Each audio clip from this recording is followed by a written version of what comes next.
Olá, caros incógnitas.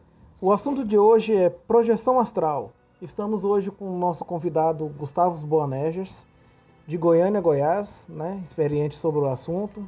Já debatemos, já conversamos muito sobre essa temática e hoje ele vai estar explanando um pouquinho do que significa a projeção astral no cristianismo. Esse será o assunto hoje da IEM. Ele estará batendo um papo com a gente depois da vinheta.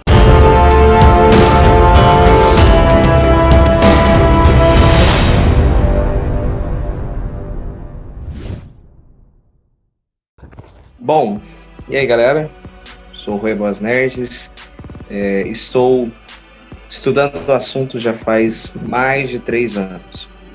E é um assunto muito interessante, é um assunto pouco tocado, é um assunto que gera dúvidas em muitas pessoas. Por quê? Porque a Bíblia fala do assunto, mas a Bíblia não dá um nome para o assunto, não tem um nome para a experiência. Algumas pessoas chamam de arrebatamento em espírito, mas arrebatamento em espírito é uma corruptela feita por João Ferreira de Almeida. Se você pega o texto grego de Apocalipse 1, você não acha arrebatamento em espírito. Você vai achar o quê? Então me vi no espírito. A palavra genomai no grego é estar presente, aparecer. É como se fosse uma deixa de um teatro. Então, não tem um nome bíblico, mas tem totalmente aquele conceito. 2 Coríntios 12:2 diz assim: conheço um homem que há 14 anos foi arrebatado ao paraíso. Se no corpo ou fora do corpo, eu não sei. Deus o sabe. Então, dali nós tiramos o quê? Que é totalmente possível ter uma experiência fora do corpo. E essa experiência é uma experiência bíblica, que não fere a fé cristã, como sempre foi ensinado, desde que feito da maneira correta. Compreendi. Essa prática ela pode ser feita um paralelo, porque a gente observou que no luciferianismo, no satanismo, existem práticas semelhantes, como o desdobramento, quando uma pessoa faz esse relacionamento entre as duas. Qual é a sua perspectiva, qual é a sua visão em relação a isso?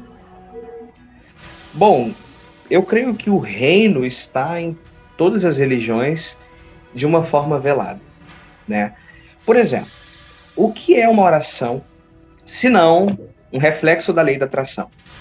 Parecido.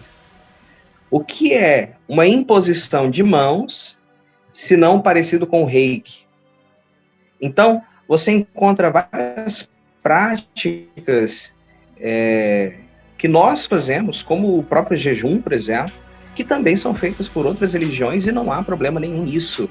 Mas o que está por trás, a ideia que está por trás, os espíritos que estão por trás é que são diferentes. Porém, a fenomenologia é a mesma, com conceitos diferentes, com nomes diferentes, mas no fim das contas a experiência é igual, Então, tem vários nomes: desdobramento astral, projeção astral, viagem astral, projeção da consciência, experiência fora do corpo, experiência de quase morte, falso despertar, emancipação da alma. São vários nomes para a mesma coisa.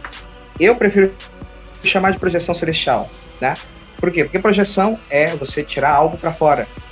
E celestial é a dimensão em que vamos entrar. Por isso eu chamo de projeção celestial. Você vai encontrar no meu canal vídeos com esse nome: projeção celestial nível 1, nível 2, nível 3 e outros níveis que ainda virão. Por quê? Porque não tem nome pelas escrituras. Se no corpo ou fora do corpo. Só isso. É o máximo que você encontra. Então, fui tomado pelo Espírito. Arrebatado. Tomado pelo Espírito. Mas não tem um nome exato. Porém, a experiência você encontra.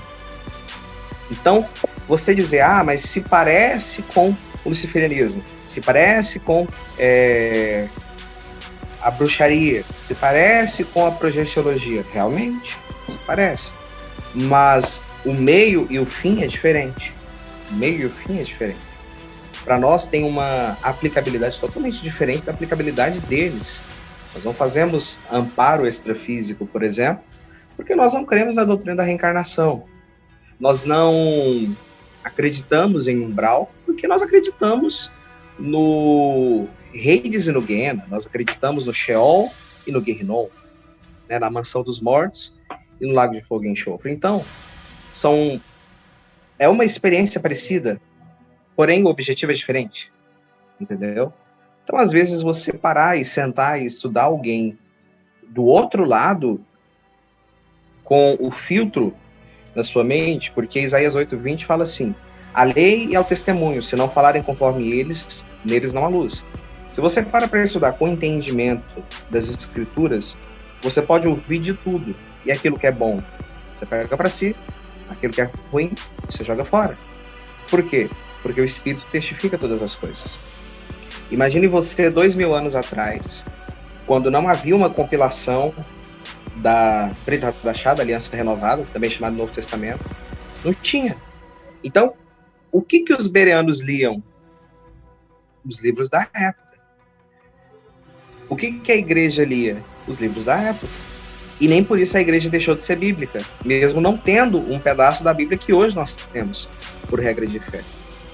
Por quê? Porque eles tinham o Espírito, que Paulo chama de Torá Hahua Hahaim, a lei do Espírito da vida. Então nós temos o Espírito que nos dá a direção do que fazer, do que não fazer. Compreendi. E conte pra gente como é que foi essa experiência sua para poder entrar, eu não sei se o nome correto seria isso, entrar no ritual e fazer essa prática. Conte-nos um pouco a receita de como funciona isso. A receita é grande. Bom, são várias técnicas, né? Mas um pouquinho de porquê que eu procurei isso. Por que eu procurei? Eu me lembro, mais ou menos, em 2015, já tem bem uns anos, eu estava na lista de transmissão de um amigo, aliás, de um colega, pastor Leandro Spence, e ele falava bem assim no áudio: e você receberá uma visita do Senhor Jesus no seu quarto. E eu, opa, é isso que eu quero. É isso que eu quero.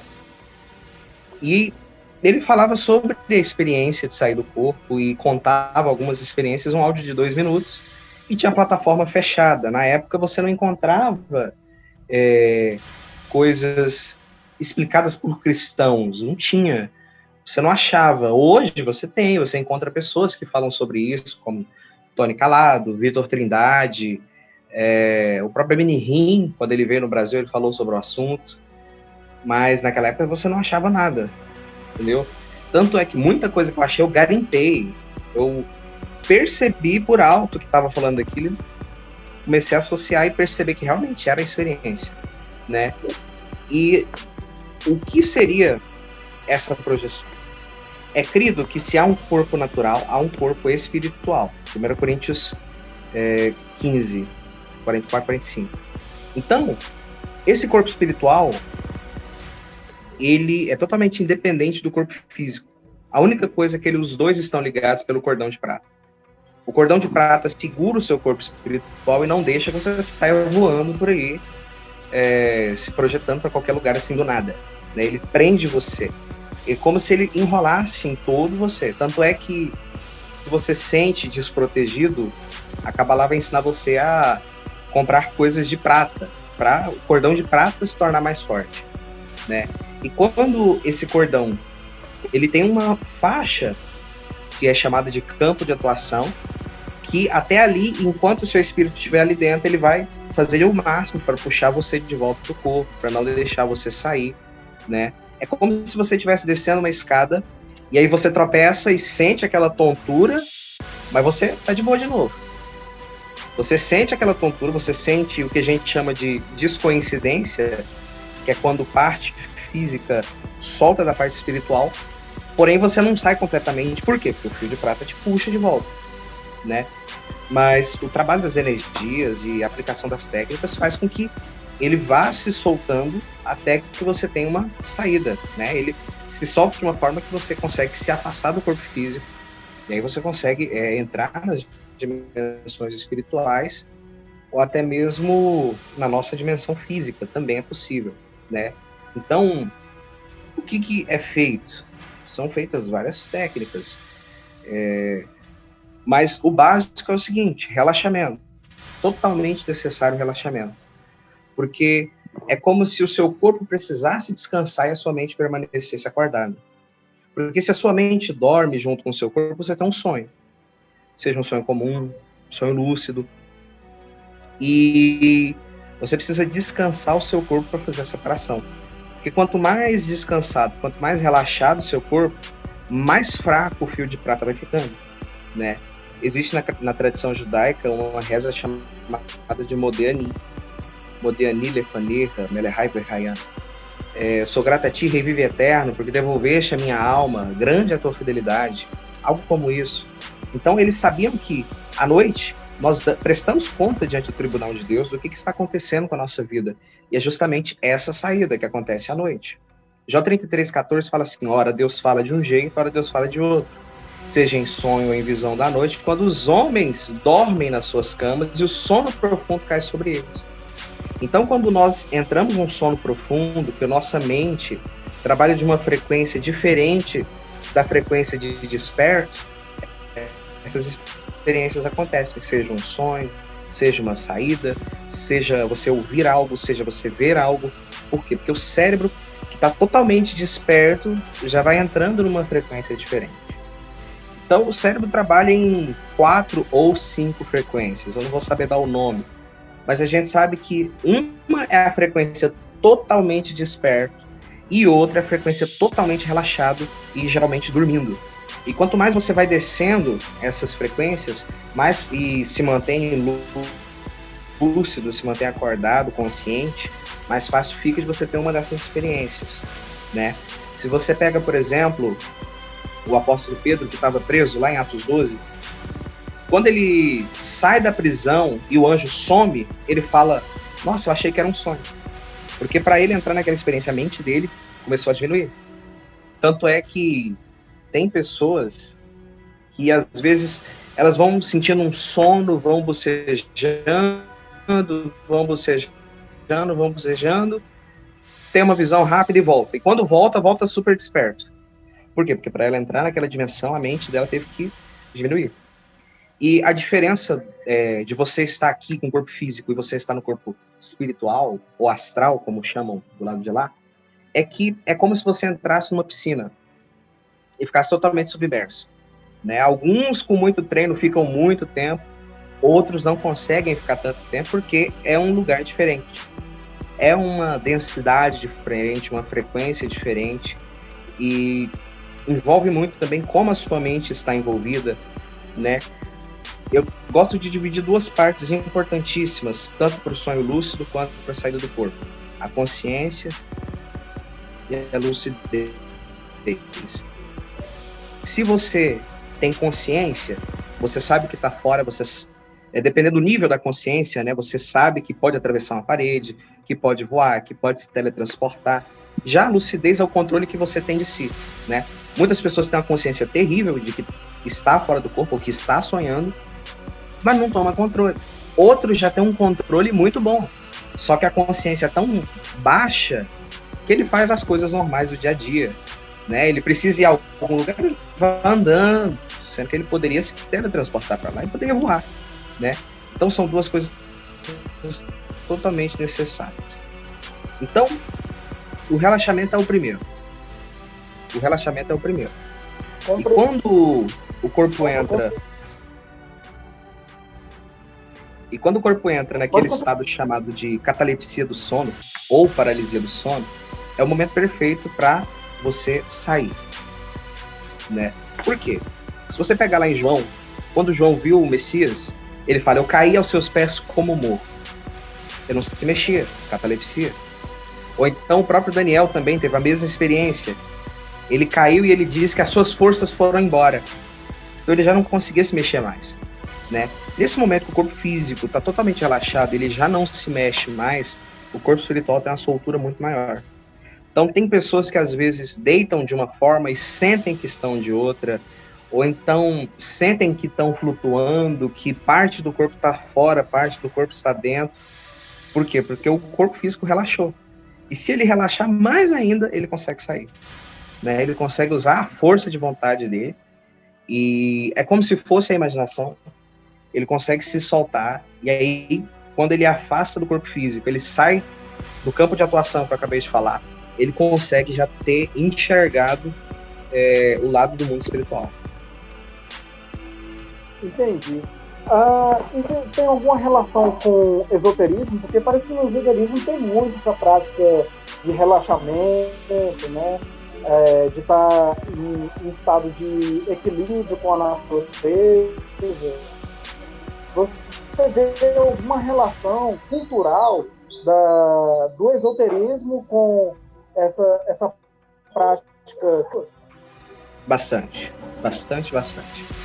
Eu não sei se você sabe, se não sabia, se está sabendo agora, há grandes chances pela cultura judaica de que o hinduísmo tenha sido fundado por nada mais, nada menos do que Abraham Avinu, nosso pai Abraão.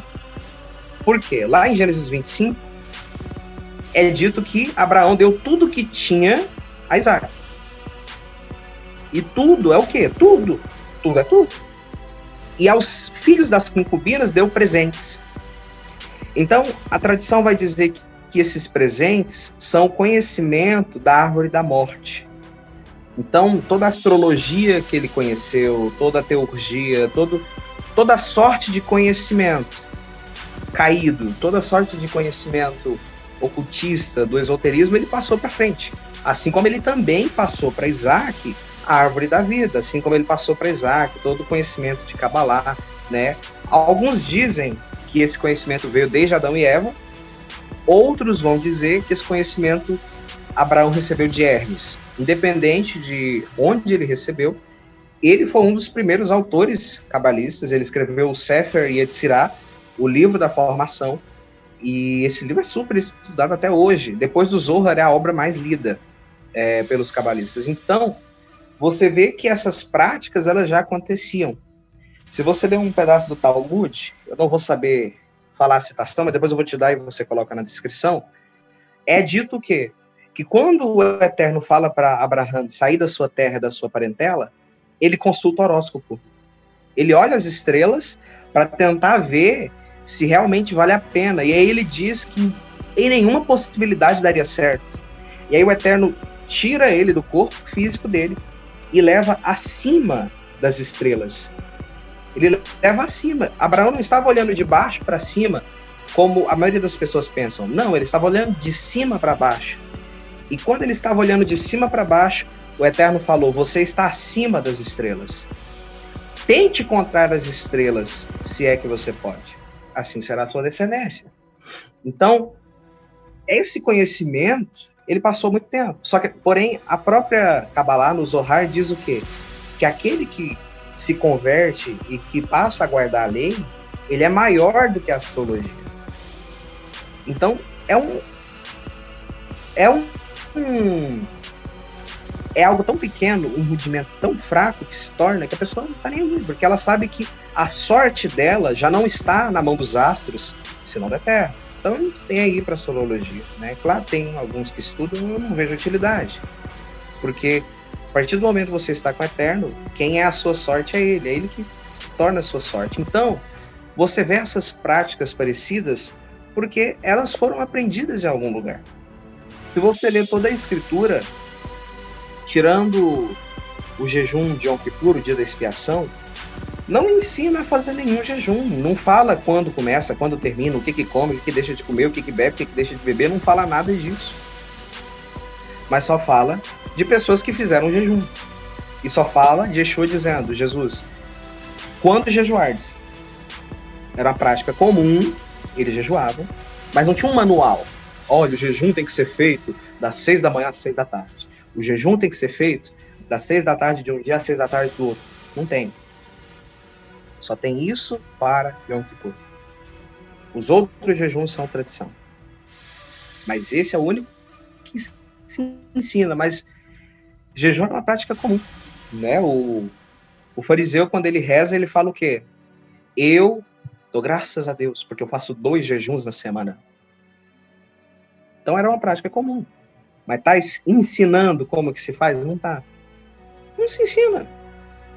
Porque era algo comum, era algo prático, todo mundo fazia, então não tinha necessidade de você... eu vou ensinar você a jejuar. Não, todo mundo já jejuava, né?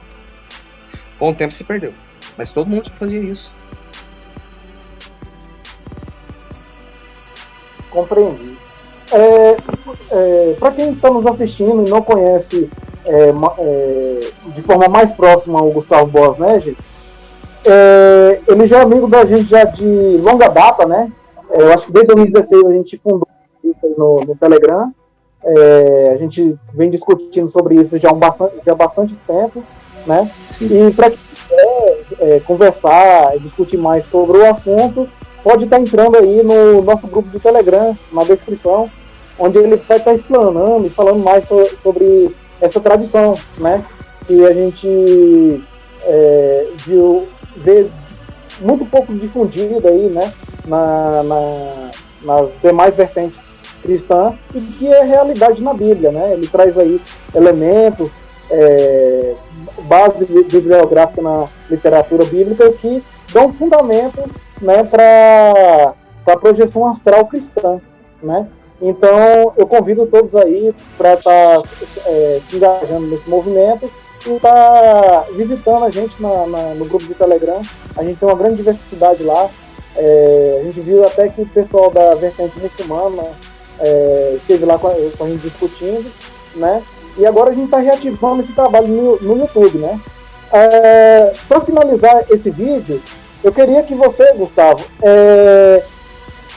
apresentasse para a gente, para aqueles que querem ter uma experiência semelhante, onde é que ele pode estar procurando, o que ele pode estar lendo, o que ele pode estar fazendo inicialmente para poder ter experiências dessa magnitude, né, que é a projeção astral cristã. Sim. Se você tem interesse, é óbvio que eu vou fazer o merchan daquele que eu aprendi, claro, www.escoladejunção.com.br, você faz o seu cadastro. Se eu não me engano, eu posso estar errado, eles dão geralmente 5 dias gratuitos. Então você já entra, já pesquisa como vivenciar arrebatamento em espírito dentro da caixa dos áudios, já estuda e já começa a praticar. Você encontra também no meu canal do YouTube, canal Reino do Leão, youtube.com/Reino do Leão, com R, D e L maiúsculo. Ou então você pesquisa Roy Boas Neges, vai aparecer qualquer vídeo meu, tá no meu canal, você entra e já encontra os termos de projeção celestial, né? Eu tenho também um e-book no meu canal do Telegram, t.me/Reino do Leão. Você pesquisa por arrebatamento, vai ter o PDF. Breve eu estou escrevendo um novo, porque aquele está bem defasado, está bem antigo, e eu vou pegar a série de vídeos que a gente está fazendo e vou transformar em texto também. Fazer uma parte com bastante texto sobre o assunto. Você pode também pesquisar, lá no canal tem uma playlist chamada Arrebatamento em Espírito, tem todos os vídeos do canal. Tem também uma outra playlist chamada Out of Barker. Você vai encontrar vídeos, não só meus, mas vídeos de várias pessoas cristãs falando sobre o assunto. E você vai poder estudar e vai poder aplicar. Eu também estou aberto para perguntas. Você pode entrar no Telegram t.me/Roy Boas Neges Boot. E lá você vai entrar no boot, vai conversar comigo, independente se você está bloqueado ou não. Você consegue falar, assim que eu tiver um tempo eu entro e respondo você. Beleza, eu vou deixar todos os links aqui mencionados pelo Roy Boas Neges, né? Aqui na descrição, vocês podem estar entrando, interagindo, pesquisando sobre o assunto, né? Para aqueles que querem desejam, né, ter experiências de projeção astral, vou estar deixando o link aqui das recomendações. E é isso aí, galera. Ficamos por aqui, né? O assunto ele é bastante extenso. Um só vídeo não daria para falar sobre todo o assunto. A gente sabe, né? Verdade. É um assunto bastante... A gente vai finalizar por aqui. Vamos ter aí fontes de pesquisas sendo elencadas na descrição do vídeo. E é isso aí. Essa é a Incógnito Mundial, Desvendando Iniquidade.